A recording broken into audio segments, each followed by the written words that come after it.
Welcome dear student. मैं हूं भरत कुमार और आप सबका स्वागत करता हूं KP college of arts and science की यूट्यूब क्लास में। और जैसा कि आपको पता है, ये अपने बीए फर्स्ट ईयर के पॉलिटिकल साइंस का सेकंड पेपर जो आपके होगा, उस सेकंड पेपर का फर्स्ट लेसन है और फर्स्ट लेसन का ये सेकंड पार्ट है। ठीक है ना, सेकंड पार्ट है आज। तो अब ध्यान रखना, इसमें हम आज पढ़ रहे हैं संविधान निर्माण की कहानी, यानी संविधान निर्माण है वो कैसे हुआ है।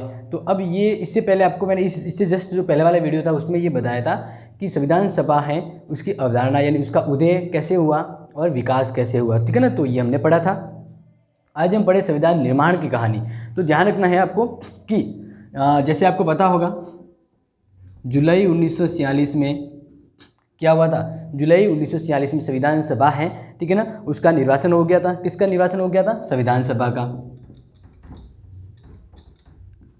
संविधान सभा का निर्वाचन, यानी जुलाई 1946 में हम देखें तो संविधान सभा का निर्वाचन हो गया था। तो इसके बाद संविधान सभा का है जो काम है वो यहाँ पे स्टार्ट हो जाता है। ठीक है ना, तो अब जब हम नेक्स्ट यहाँ पे अब आगे पढ़ रहे हैं तो अब ध्यान रखना है कि यहाँ पे जो हम पढ़ने वाले हैं वो ये बता रहा हूँ कि अब हम संविधान निर्माण को लेकर हैं। तो संविधान निर्माण में सबसे पहले क्या हुआ, तो आपको हम यहाँ पे डेट के अकॉर्डिंग यहाँ पे देखते हैं। तो सबसे पहले ध्यान रखना है कि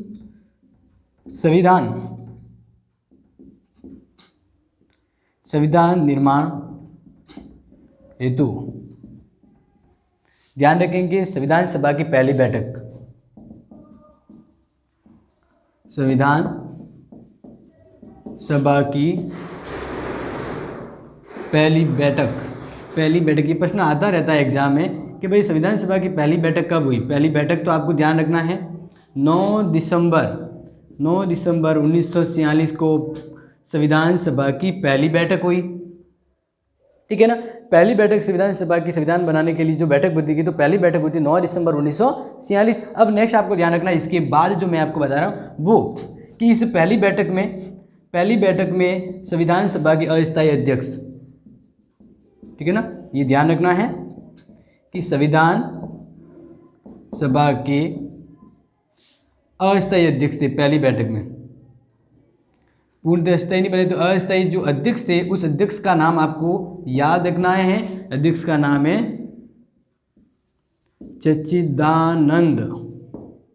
सच्चिदानंद सिन्हा। ये आपको ध्यान रखना है। ये पहली बैठक के तहत उन बैठक के अध्यक्ष हैं वो सच्चिदानंद सिन्हा थे। ठीक है ना, 9 फिर तो ये आपको ध्यान रखना है कि 9 दिसंबर, ठीक है ना, 9 दिसंबर 1946 की बात। इसके बाद हम जब आ जाते हैं इसके जस्ट 2 दिन बाद, 2 डे लेटर, ठीक है ना, 2 दिन बाद हम बात करें यानी 11 दिसंबर 1946 को ध्यान रखेंगे संविधान सभा के स्थायी अध्यक्ष, संविधान सभा के स्थायी अध्यक्ष निर्वाचित हुए। उनका नाम है डॉक्टर राजेंद्र प्रसाद, वरिष्ठ सदस्य थे राजेंद्र प्रसाद।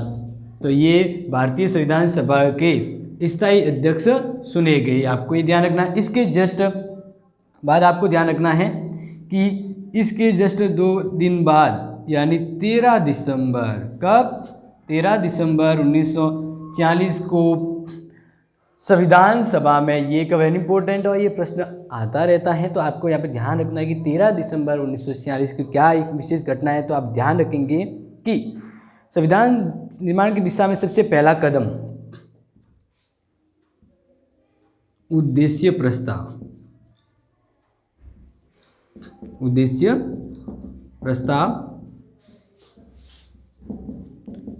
प्रस्तावित किया। मतलब मैं आपको बताना चाहता हूं कि उद्देश्य प्रस्तावित किया, यानी इसका ये मतलब है कि संविधान सभा में सर्वप्रथम ये काम हुआ। संविधान सभा में पहला कार्य उद्देश्य प्रस्ताव से। पहला काम क्या था, संविधान सभा में उद्देश्य प्रस्ताव है वो रखा गया, ठीक है ना। यानी उद्देश्य प्रस्ताव यहीं से संविधान सभा का पहला कार्य आरंभ हुआ। और ये आपको ध्यान रखना, उद्देश्य प्रस्ताव है वो पंडित जवाहरलाल नेहरू के द्वारा रखा गया था। पंडित जवाहरलाल नेहरू उद्देश्य प्रस्ताव है वह किसके द्वारा प्रस्तावित किया गया था? जवाहरलाल नेहरू, पंडित जवाहरलाल नेहरू के द्वारा उद्देश्य प्रस्ताव रखा गया।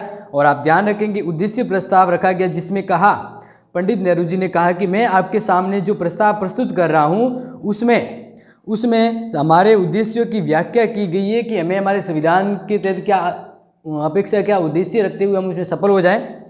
तो इस योजना की रूपरेखा दी गई और बताया कि हम किस रास्ते पर चलने वाले हैं। तो ये उद्देश्य सभी है वो उद्देश्य प्रस्ताव में रखे गए। उद्देश्य प्रस्ताव में भारत को स्वतंत्र संप्रभु स्वराज्य संपन्न गणराज्य घोषित करने की आकांक्षा व्यक्त की गई। और उसमें यह भी कहा गया कि प्रभुसत्ता का निवास जनता में होगा और भारत के सभी लोगों को आर्थिक, सामाजिक और राजनीतिक न्याय, विचार, अभिव्यक्ति, विश्वास, धर्म, उपासना और व्यवसाय की गारंटी दी जाएगी। तो ये एक तरह से उद्देश्य प्रस्ताव रखा गया जिसमें नेहरू जी ने उद्देश्य को स्पष्ट किया वहाँ पे संविधान सभा में। इसके बाद ध्यान रखना है कि संविधान सभा में ध्यान रखेंगे 13 दिसंबर से 19 दिसंबर तक 1946 संविधान सभा उद्देश्य प्रस्ताव पर 8 दिन विचार विमर्श हुआ। यानी आपको ध्यान रखना 13 से लेके 19 दिसंबर 1946 तक संविधान सभा में कितने दिन? 8 दिन क्या हुआ? विचार विमर्श हुआ। संविधान सभा में उद्देश्य प्रस्ताव पर 8 दिन विचार विमर्श हुआ।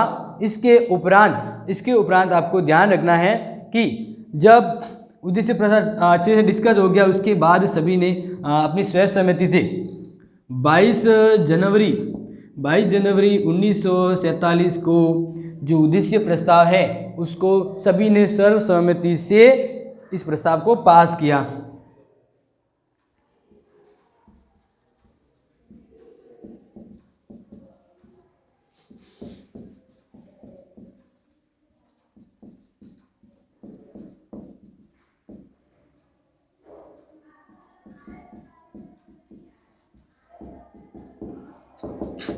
तो ये आपको ध्यान रखना, उद्देश्य प्रस्ताव है वो 13 दिसंबर को रखा गया और 22 जनवरी 1947 को उद्देश्य प्रस्ताव है वो सर्वसम्मति से पास हो गया, यानी पास किया गया। ठीक है ना। तो यहाँ तक तो आपके समझ में आ जाना चाहिए कि ये काम इस तरह हुआ, यानी संविधान निर्माण की एक जो स्टोरी हम यहाँ पे जो पढ़ रहे हैं वो आपको ध्यान रखना। इसके बाद उद्देश्य प्रस्ताव है वो स्वीकार हो गया, उद्देश्य प्रस्ताव पास हो गया। तो उद्देश्य प्रस्ताव पास हो जाने के बाद संविधान सभा ने संविधान निर्माण की समस्या को विभिन्न पहलुओं में अनेक समस्या, मतलब अलग अलग संविधान निर्माण करना तो बहुत अलग अलग संविधान सभा के समक्ष जो क्या समस्या आई होगी। तो इसलिए संविधान सभा ने विभिन्न समस्याओं के समाधान की अलग अलग समितियां बनाई। ठीक है ना। तो आपको ध्यान रखना है कि संविधान सभा में संविधान निर्माण के लिए विभिन्न समितियां कौन कौन सी थी, तो वो आपको यहाँ पे ध्यान रखना है।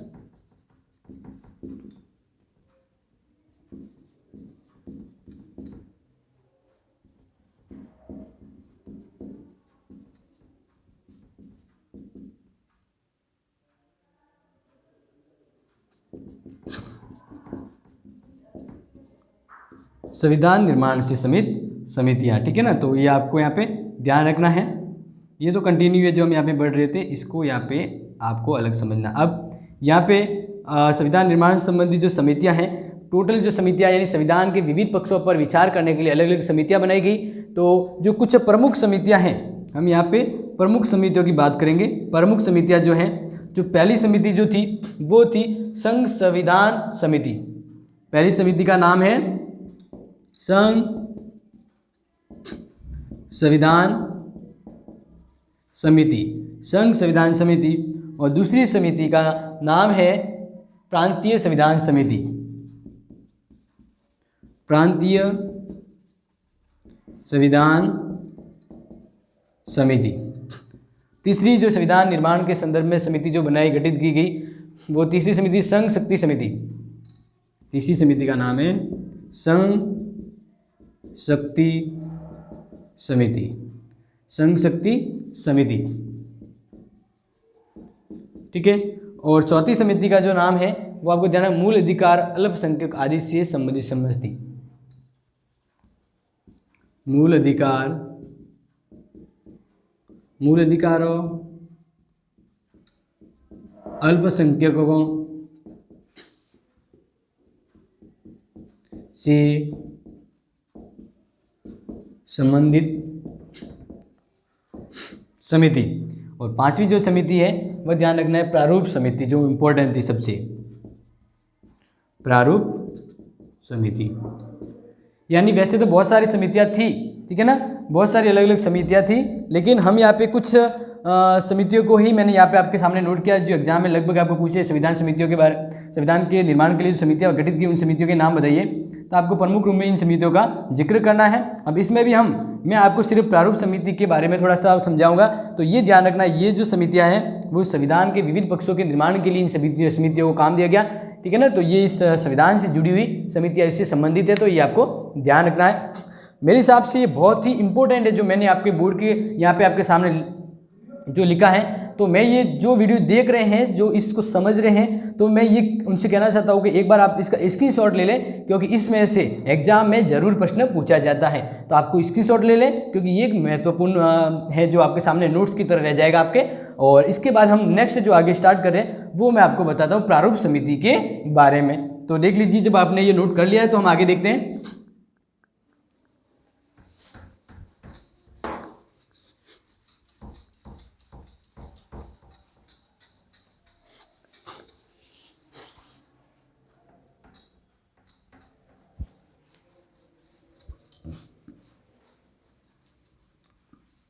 तो नेक्स्ट आपको ध्यान रखना है संविधान निर्माण। तो अब हम बात करें प्रारूप समिति की। किसकी बात कर रहे हैं? प्रारूप समिति की। अभी प्रारूप समिति क्या है इसके बारे में हम अच्छे से डिस्कस करेंगे। तो पहले सबसे पहले ध्यान रखना, प्रारूप समिति वो कब स्थापित की गई, तो आपको ध्यान रखना 29 अगस्त 1947 को प्रारूप समिति का गठन किया गया, ठीक है ना। यानी प्रारूप समिति का गठन कब किया गया? 29 अगस्त 1947 को प्रारूप समिति का गठन किया गया। और इस समिति के जो अध्यक्ष बनाए गए वो हैं डॉक्टर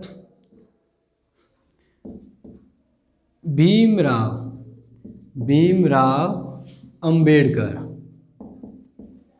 ये इस प्रारूप समिति के क्या थे? अध्यक्ष थे। इसके अलावा आपको ध्यान रखना है 6 अन्य सदस्य थे जो इस समिति से जुड़े हुए थे। तो अब वे सदस्य कौन थे तो मैं आपको बता देता हूँ, जैसे कि N Gopalaswami Ayyangar, A.K. Iyer, Mohammad Saadulla, K.M. Munshi, B.L. Mittal और D.P. खेतान। तो ये सदस्य थे, 6 सदस्य थे, आपको ध्यान रखना है। थोड़े समय बाद B.A. मित्तल के स्थान पर N. माधवराव सदस्य बने और 1948 में D.P. खेतान की मृत्यु हो गई, तो उसके स्थान पर T.T. कृष्णमाचारी है वो सदस्य बने, यानी 2 चेंज हो गए थे। अब ध्यान रखना प्रारूप समिति का काम क्या था। तो प्रारूप समिति का काम क्या था वो आपको ध्यान रखना है। यानी प्रारूप समिति का काम क्या था तो वो यहाँ पर मैं आपको बता देता हूँ। प्रारूप समिति का काम था कि वह संविधान सभा की परामर्श शाखा द्वारा तैयार किए गए संविधान का परीक्षण करे और फिर संविधान का प्रारूप तैयार कर विचार के लिए संविधान सभा के सम्मुख से, यानी वेरी इंपॉर्टेंट आपको ध्यान रखना है कि संविधान का प्रारूप तैयार करे।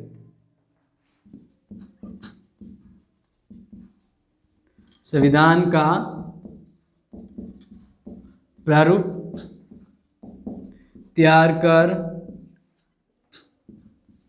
उसे संविधान सभा के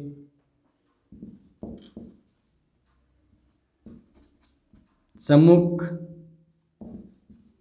प्रस्तुत करना, ये काम था इस प्रारूप समिति का, ठीक है ना। संविधान का प्रारूप तैयार कर उसे संविधान सभा के सम्मुख प्रस्तुत करना। अब एक जो यहाँ रह गया मैं आपको बता देता हूँ, वो यहाँ पे मैं आपको लिखवा देता हूँ कि संवैधानिक सलाहकार कौन नियुक्त है। संविधान सभा के संवैधानिक सलाहकार ये प्रश्न आता रहता है कि भाई संविधान सभा के संवैधानिक सलाहकार है वो कौन नियुक्त किए गए, कौन थे? तो ध्यान रखना BN राव। ये प्रश्न आपको आ सकता है एग्जाम में, ध्यान रखना है कि BN राव है वो संविधान सभा के संवैधानिक सलाहकार नियुक्त हुए थे। और ये इंपॉर्टेंट है इसलिए आपको ध्यान रखना है। नेक्स्ट फिर ये तो हम समझ रहे हैं कि प्रारूप समिति क्या है, इसके अध्यक्ष जो मैं आपको बता दिया। अब प्रारूप समिति उस दिन गठित हुई जो इसके बाद इन्होंने प्रारूप संविधान के प्रकाशित होने के बाद, तो आपको ध्यान रखना प्रारूप समिति ने भारत का जो प्रारूप संविधान तैयार किया वह फरवरी 1948 में संविधान सभा के समक्ष सुपुर्द किया। तो आपको ध्यान रखना फरवरी 1948 में प्रारूप समिति ने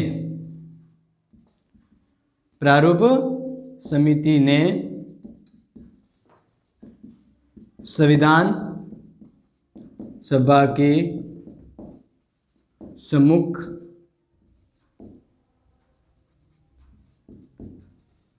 संविधान का प्रारूप पेश किया। ठीक है ना, तो ये आपको यहाँ पे ध्यान रखना है। यानी आप ध्यान रखेंगे फरवरी 1948 में प्रारूप समिति ने संविधान सभा के सम्मुख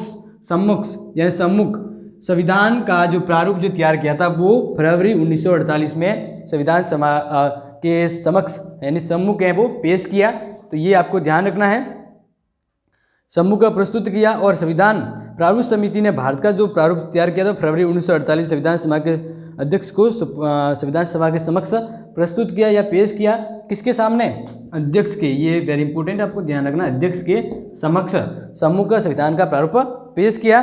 और इसके बाद आप ध्यान रखेंगे एक विशेष समिति ने इन सुझावों पर विचार किया गया तथा प्रारूप समिति का एक मुद्रण, एक प्रिंटिंग है यानी कह सकते फोटोकॉपी से संस्करण प्रकाशित किया। और 15 नवंबर 1948 को प्रारूप समिति पर धारावार विचार हुआ। यानी हम पढ़ेंगे कि संविधान का वाचन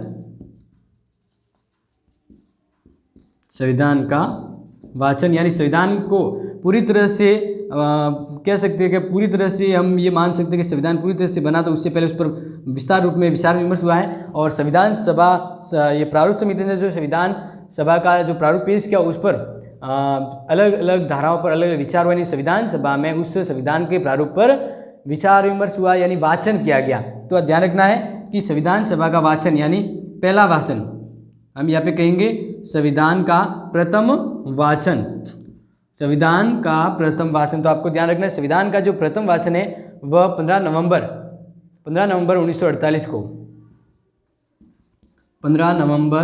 1948 को संविधान सभा का प्रथम वाचन है वो हुआ। इसके बाद अब ये ध्यान रखना कि वाचन का मतलब है सामान्य चर्चा विचर्चा करना। तो यहाँ पे इसमें आपको ध्यान रखेंगे सामान्य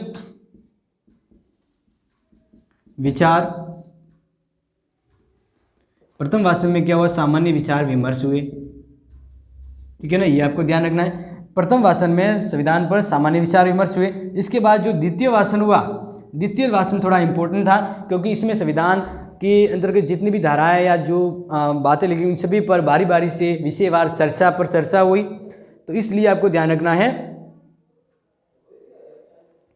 प्रथम वाचन कहा गया। तो प्रथम वाचन के बाद ध्यान रखना 16 नवंबर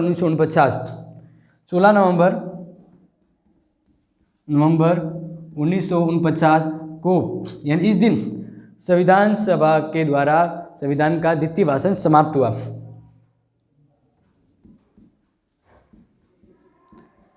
हुआ। और ये लंबा चला था क्योंकि इसमें ध्यान रखना है कि जो द्वितीय वाचन था वो 16 नवंबर 1949 को संविधान का द्वितीय वाचन समाप्त हो गया। और इस संविधान के द्वितीय वाचन पे ज़्यादा समय लगा क्योंकि इसमें संविधान के हर एक पक्ष पर चर्चा की गई थी। ठीक है ना, विस्तृत से चर्चा, या ध्यान रखिए आप मैं लिख देता हूँ, विस्तृत चर्चा हुई। यानी पूछ लिया एग्जाम में आ जाए कि संविधान के कौन से वाचन पर ज़्यादा विशेष रूप में चर्चा की गई संविधान के ऊपर, तो द्वितीय वाचन पर। फिर तृतीय वाचन संविधान का तृतीय वाचन है वो समाप्त हुआ। तृतीय वाचन 26 नवंबर 1949 को समाप्त हुआ। और इसी दिन से हम कह सकते हैं संविधान पूरी तरह से बन गया था। तो इस तरह से ध्यान रखना, यानी संविधान सभा द्वारा निर्मित संविधान को अंतिम रूप में पास कर दिया गया और इस तरह से इस दिन संविधान को अंतिम रूप में पास किया गया। संविधान यानी कब बना संविधान, तो आप ध्यान रखना है तृतीय भाषण समाप्त होते ही संविधान है वो बन गया था, भारतीय संविधान है वो बन गया था। और आप ध्यान रखेंगे कि नेक्स्ट जो डेट है एक 24 जनवरी 1950, तो ये डेट आप इसलिए याद रखें क्योंकि संविधान सभा की अंतिम जो बैठक है, संविधान सभा की अंतिम बैठक हुई थी, ठीक है ना। यानी संविधान सभा की अंतिम बैठक 24 जनवरी 1950 को हुई थी और जस्ट उसके 2 दिन बाद यानी 26 जनवरी 1950 को संविधान लागू हो गया। और जो संविधान सभा थी उसको अंततः संसद के रूप में स्वीकार किया गया, तो वही संसद का एक रूप थी। तो इस तरह से संविधान तो बन गया। आपको मैंने समझा दिया संविधान की जो स्टोरी है वो इस तरह से थी और यहाँ पे आके समाप्त हो जाती है। तो यहाँ पे जैसे मैंने समझाया कि 9 दिसंबर 1946 से लेकर संविधान है वो 26 नवंबर 1949, ठीक है ना, 1949 तक संविधान यानी इतने समय में बना। तो ये समय है, इसको समय लगा, कितना समय लगा इसको बनने में, तो ये आपको ध्यान रखना है 2 वर्ष 11 माह और 18 दिन। तो इस तरह से यह है वो समय लगा किसको, संविधान को बनने में। और संविधान को बनने में टोटल कुल खर्च, संविधान को बनने में कुल खर्च कितने हुए, 64 लाख रुपए। कितने खर्च हुए, 64 लाख रुपए हैं वो संविधान के बनने में खर्च हुए। यानी संविधान निर्माण में कुल खर्च कितना हुआ, 64 लाख रुपए। समझ में आ रहा ना। तो ये मैं आपको ये बता देता हूँ, इससे बाहर एक क्वेश्चन नहीं जाएगा, ये आप अच्छे से ध्यान रखें। और संविधान के प्रारूप पर भी 114 दिन तक चर्चा रही है, इसलिए ध्यान रखना है। अंतिम रूप से संविधान में, और जब ये संविधान इस दिन बना, किस दिन, इस दिन बना संविधान, तो जब इस दिन संविधान बना तब उस दिन संविधान में ध्यान रखना है 26 नवंबर 1949 को दिन संविधान बना, तो उस दिन संविधान में 395 अनुच्छेद और 8 अनुसूचियाँ थी। ध्यान रखेंगे 395 तो क्या थे, अनुच्छेद थे, और अनुसूची कितनी थी, 8 अनुसूचियाँ। तो ये इंपॉर्टेंट आपको ध्यान रखना। जिस दिन संविधान अंतिम रूप में बना उस दिन संविधान में 395 तो अनुच्छेद थे और 8 अनुसूचियाँ थी। वर्तमान में, जबकि आपको पता है कि वर्तमान में कितनी है, तो वर्तमान में ध्यान रखना है जो अनुच्छेद तो है 395, ठीक है ना, और अनुसूचियाँ हैं वो अब बढ़ गई है क्योंकि जो 73 और 74 संविधान संशोधन था और इसके तहत 11वीं 12वीं अनुसूची जोड़ेगी, यानी और इसके पहले 9, 10 और जोड़ेगी। तो इस तरह से टोटल 12 अनुसूचियाँ हैं, ये वर्तमान में है, ठीक है ना, और ये संविधान बना तब है। तो ये आपको यहाँ पे ध्यान रखना है। इस तरह से अपना संविधान जो बनने का जो स्टोरी थी वो आपको मैंने बता दिया, इस तरह से संविधान बना था। आगे देखिए, ये आपको इम्पोर्टेंट है, स्क्रीनशॉट ले लीजिए क्योंकि वेरी इंपॉर्टेंट जब है तो इसको स्क्रीनशॉट ले लेना चाहिए, ठीक है ना। समझ में आ गया। नेक्स्ट हम स्टार्ट करते हैं आगे। तो आपने स्क्रीनशॉट ले लिया तो मैं इसको मिटा देता हूँ, आगे बढ़ते हैं।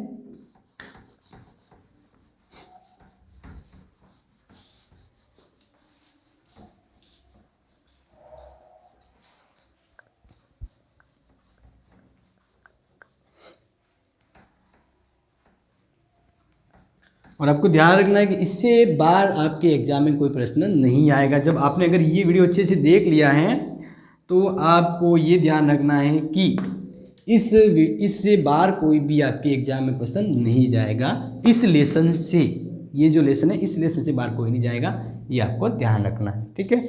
तो अब देखिए, अब हम बात कर रहे हैं यहाँ पे कि अगर कोई ऐसे एक आलोचनात्मक प्रश्न भी आते हैं, कोई कहते हैं कि भाई संविधान सभा है वह प्रभुत्व संपन्न नहीं थी।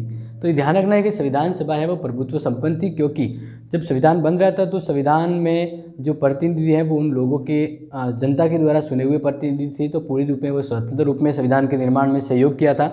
तो संविधान है वह एक तरह से भारत के लोगों के द्वारा, प्रतिनिधियों के द्वारा बनाया गया। तो इस तरह से ये ध्यान रखना होता है कि भारत है वो प्रभुत्व संपन्न है, और जब संविधान बना तो वह किसी के प्रभाव में नहीं था, किसी के अधीन होकर काम नहीं किया गया था। संविधान स्वतंत्र रूप में बना और उस पर जो विचार किए गए वो स्वतंत्र रूप में से, कहीं पे भी ब्रिटिश सरकार के प्रभुत्व का असर नहीं दिखता है। भारत की संविधान सभा ने स्वतंत्र रूप में जो देश के लिए उचित था वही संविधान में सम्मिलित किया है।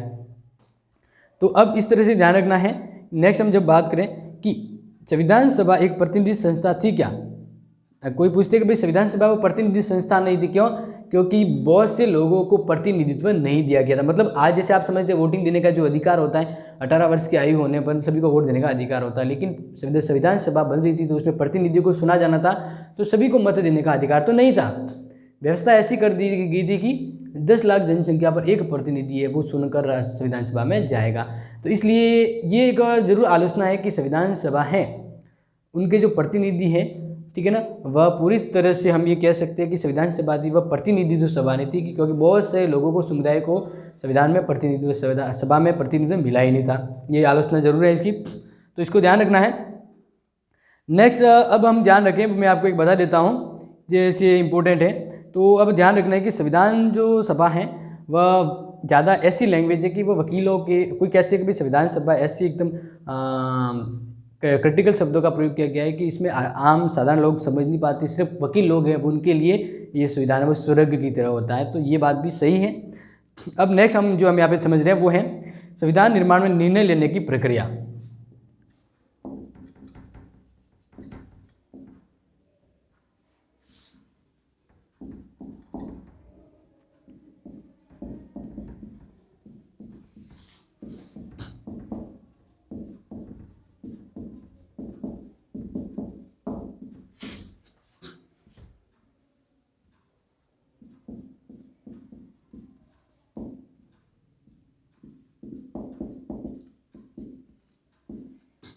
तो हम यहाँ पे चर्चा कर रहे हैं, तो आपको ध्यान रखना है ग्रैनविल जो हॉस्टल है, यहाँ पे नाम इसका थोड़ा चेंज कर लेते हैं, ग्रैनविल है,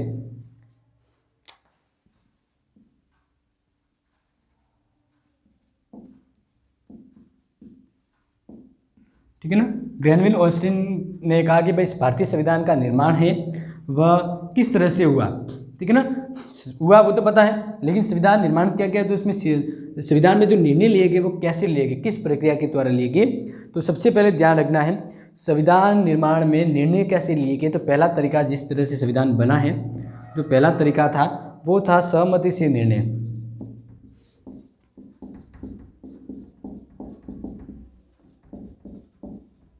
यानी संविधान सभा में जितने भी विचार विमर्श, यानी कोई भी प्रस्ताव जैसे आ गया तो उस प्रस्ताव पर उस संविधान सभा में बैठे सभी जो सदस्य थे उन सभी सदस्यों की सहमति से कोई भी विचार, कोई भी जो धारा थी उस पर विचार किया गया और सभी ने अपनी सहमति से उसको स्वीकार किया, तब संविधान में कोई भी प्रस्ताव या मतलब कोई भी जो विचार है या जो कोई अनुच्छेद है वो जोड़ा गया। तो इसलिए पहला जो है निर्णय लेने की प्रक्रिया की गई कि लोग सभी की सहमति से वो जो कोई भी धारा है या कोई भी एक्ट है वो संविधान में शामिल किया गया। और दूसरा जो तरीका था, दूसरा ध्यान रखना है कि दूसरा जो तरीका था, अब यहाँ पे ध्यान रखना, सर्वसम्मति से निर्णय लिया गया। जैसे संविधान के संघीय और भाषाई प्रावधान अल्पसंख्यकों से संबंधित है, तो ये ऐसे तर्क थे जिसके लिए सभी की सहमति आवश्यक थी।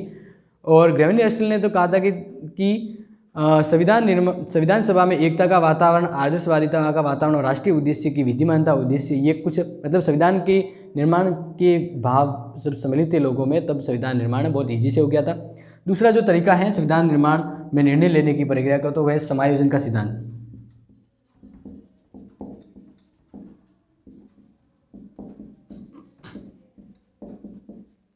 समायोजन का सिद्धांत का मतलब ये होता है कि जब संविधान सभा के जो प्रतिनिधि बैठे हो, जब संविधान पर बनाने के लिए विचार विमर्श कर रहे हैं, तब कोई ऐसे विचार आ जाते हैं कि दोनों में मतभेद हो जाता है। जैसे हम बात करें कि भारतीय संविधान क्या है, एकात्मकता के भी गुण है भारतीय संविधान में और संघात्मक। एकात्मक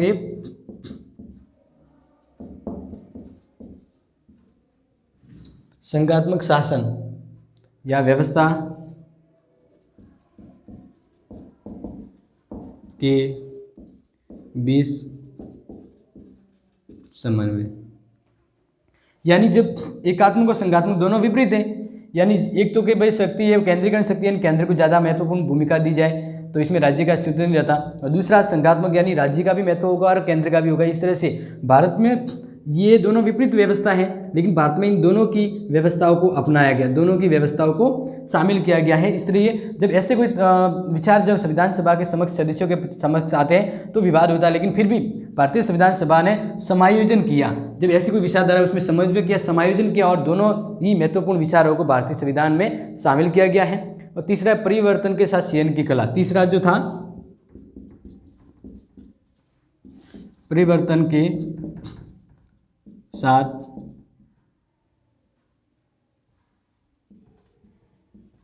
चयन की कला। इसका मतलब ये है कि भारतीय संविधान में बहुत से अलग अलग विभिन्न देशों के संविधान से कुछ तत्व है वो शामिल किए गए हैं, तो उनको सीधा डायरेक्टली संविधान दूसरे देशों के कुछ बातें कुछ इंपॉर्टेंट विचार हैं वो डायरेक्ट वहाँ से उठा के भारतीय संविधान में नहीं डाले गए। उन वहाँ की कुछ विशेषता है संविधान की, उनके संविधान की कुछ विशेषता है, उन संविधान की विशेषता या विचार को जब भारतीय संविधान में लाया गया तो भारत के संविधान के अकॉर्डिंग उसमें परिवर्तन किया गया, और परिवर्तन करने के बाद भारतीय संविधान में उन विचार को शामिल किया गया है। तो इस तरह से परिवर्तन के साथ चयन की कला है। तो यहाँ पे जैसे ध्यान रखना है